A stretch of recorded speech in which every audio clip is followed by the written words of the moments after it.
there are those within the party who are today questioning this move. They are saying this was about Astha. This was not about politics. The party should have refrained from taking such a decision. In fact, some of them are protesting. We witnessed one such protest in Kota in Rajasthan, and a Congress leader has quit the party along with his supporters because he says it's suffocating to be part of a party that does not have Astha in Ram. Well, these people are misled because if you're talking about faith and devotion to Lord Ram, the consecration ceremony, it has to be done as per the Vidhi Vidhan that have been mentioned in the Hindu texts. But if you see why the Shankaracharyas are refusing to attend the ceremony, number one, the temple is still incomplete.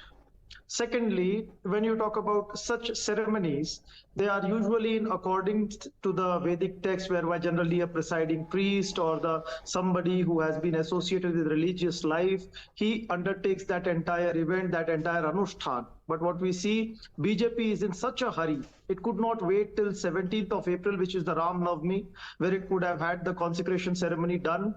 It is not interested in calling the religious priests who have devoted their life to the religion, but it is in a haste so as to do the consecration ceremony before 22nd January, get the medal, politicize it, and get electoral benefits in the upcoming elections. Okay, now, this is something which is absolutely unacceptable to a Hindu. Okay, but my question was about the revolt within the party. My question was about dissent. My question is about those in the Congress party who think that this is a political move. The Congress party should not have taken this decision.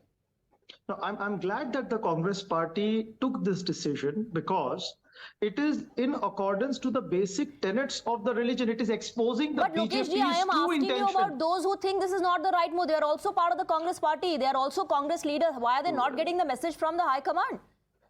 Well, the Congress does not act in an authoritarian manner as BJP does. If there are some people who want to go and visit the temple, they can do that. I mean, they are not refrained from it. Nobody is going to deny them any, or they will not be boycotted if they go and visit the temple. It's as per their own faith. However, politically, the Congress party denounces such use of religion in politics, and that is why it has refrained. Individuals associated with the party are still openly saying they will go and visit the temple. I know, so Sanjeev Verma, you want to come in. Can go in an individual capacity with respect to their personal faith, but not as a political stand of the entire party. So Sonia Gandhi, Mallikarjun Kharge and Adhir Ranjan Chaudhary have denied it politically being part of the High Command of the Congress party, or this is their individual faith that they do not want to attend?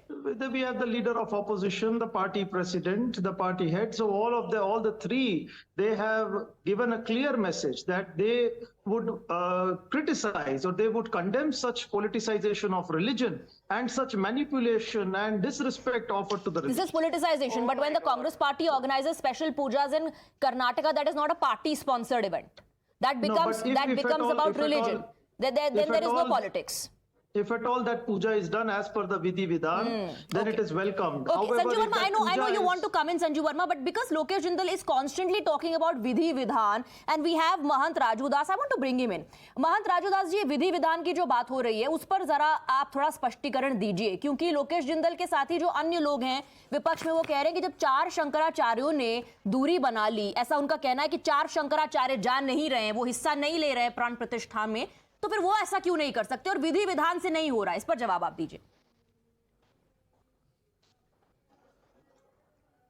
देखिए, मुझको लगता है कतिपय कुछ ऐसे राजनीतिक पूर्वाग्रह से ग्रसित लोग हैं।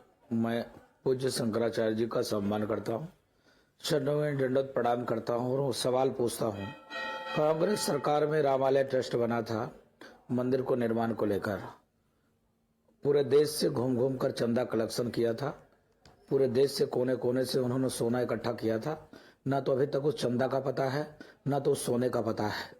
नंबर 2, अयोध्या में इतने वर्ष को संघर्ष के बाद नव भव्य मंदिर का निर्माण, मंदिर की प्राण प्रतिष्ठा गर्भगृह में होता है, गर्भगृह बन के तैयार है, या ना कि मंदिर का उद्घाटन हो रहा है।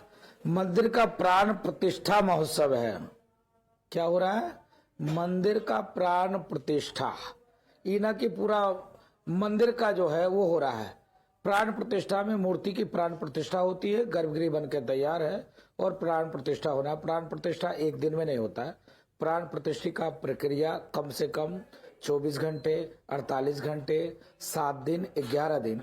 तो 7 दिन की परंपरा में जो तैयारी हम लोगों की है वो लगातार प्रयास, वैदिक मंत्रोच्चारण के साथ, विधिक अनुष्ठान, पूजा विधि के साथ, अग्निवास, जलवास, अन्नवास, धनवास ऐसे कराते हुए 7 दिनों तक हम लगातार प्रयास करेंगे। उस अनुष्ठान के माध्यम से पार्वण परमात्मा का जो लौकिक मंदिर बनी है अभी नया जो गर्भगृह, उसमें जो नई मूर्ति जो स्थापित की जाएगी ठाकुर जी की, उसकी प्राण प्रतिष्ठा हम करेंगे। नहीं, ये जो विधि विधान की बात हो रही है, हिंदू धर्म में क्या अलग अलग विधि विधान होते हैं? मना किया। क्या विधि विधान व्यक्ति के हिसाब से बदलते हैं? क्या अलग अलग विधि विधान होते हैं?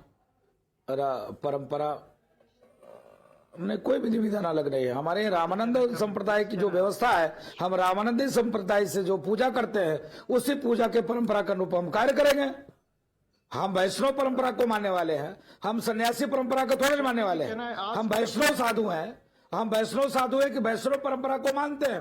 वैष्णव परंपरा से हम पूजा कर रहे हैं। लोकेश जिंदल आपसे एक सवाल पूछना चाह रहे हैं। जो स्वामी जी, मैं आपसे पूछना चाहता हूँ, जब तक शिखर के ऊपर अमलक और कलश स्थापित नहीं होता, गर्भगृह पूरा हो गया, ये आप कैसे कह सकते हैं?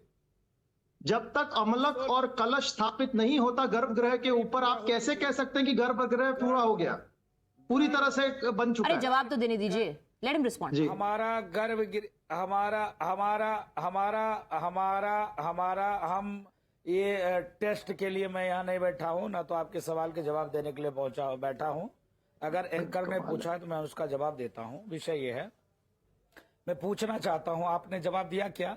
पूरे देश से सोना कलेक्शन किया था, कहाँ रखा है? जवाब दो। आपसे पूरे देश से धन अर्जन किया था, जवाब दो। भगवान राम को इतने दिन तक टेंट में रखा था, जवाब दो। भगवान राम को मैं बताना चाहता हूँ, मैं भी वर्तमान की बात करता हूँ, तैयार है। गर्भगृह में प्राण प्रतिष्ठा होनी है। समझा जाता है। मैं बता रहा हूँ ना, मेरा आस्था है, विश्वास है। नहीं, आस्था विश्वास, लेकिन विधि के अनुसार करनी पड़ेगी। अगर परंपरा विधि विधान के अनुसार नहीं होगी तो आप कैसे कर सकते हैं कि प्राण प्रतिष्ठा की जो ये पूरी तैयारी है ये सही है? से कर रहा हूँ, विधि। तो कलश और अमलक को स्थापित क्यों नहीं किया गया? उसके पहले क्यों प्राण Lokesh ji, let him respond. वो Lokesh ji, he is heard your question, let him respond. स्थापित किया है। वो तीन मंजिल है। मैं आपसे लड़ने के लिए यहाँ नहीं बैठा हूँ। लड़ना हो तो आप कहीं लड़ सकते हो, नमस्ते। अगर मेरी जवाब चाहते हो तो सुन लो। ऐसा मैं नहीं 3 मंजिल बनना आपसे। है, 1 मंजिल नहीं बनना है। 67 एकड़ जमीन हमको मिला है, 3 मंजिल मंदिर है, और 3 मंजिल में हिंदू ही लड़के तो इतना दिनों तक भगवान को टेंट में रखा। हमारे साधु संत ही तो लड़े, जो आज इस स्थिति आ गई कि हिंदुस्तान में 9 राज्य में हिंदू अल्पसंख्यक हो गया। हमारे साधु संत ही तो लड़े। ये एससी है, ये ओबीसी है, हम ये चमार है, उसके घर पानी नहीं पिएंगे। हम जगत गुरु है, हम उसके यहाँ पानी नहीं पिएंगे। लाज शर्म नहीं है? चुल्लू भर पानी में डूब के मर जाना चाहिए। ऐसे शंकराचार्यों को, जिन्होंने एससी के घर पानी पीना पसंद नहीं किया। ठीक है, व्यक्तिगत नहीं, व्यक्तिगत नहीं होना चाहिए। मुझे नहीं लगता ऐसी माननीय है, इस तरह की भाषा का प्रयोग नहीं होना चाहिए।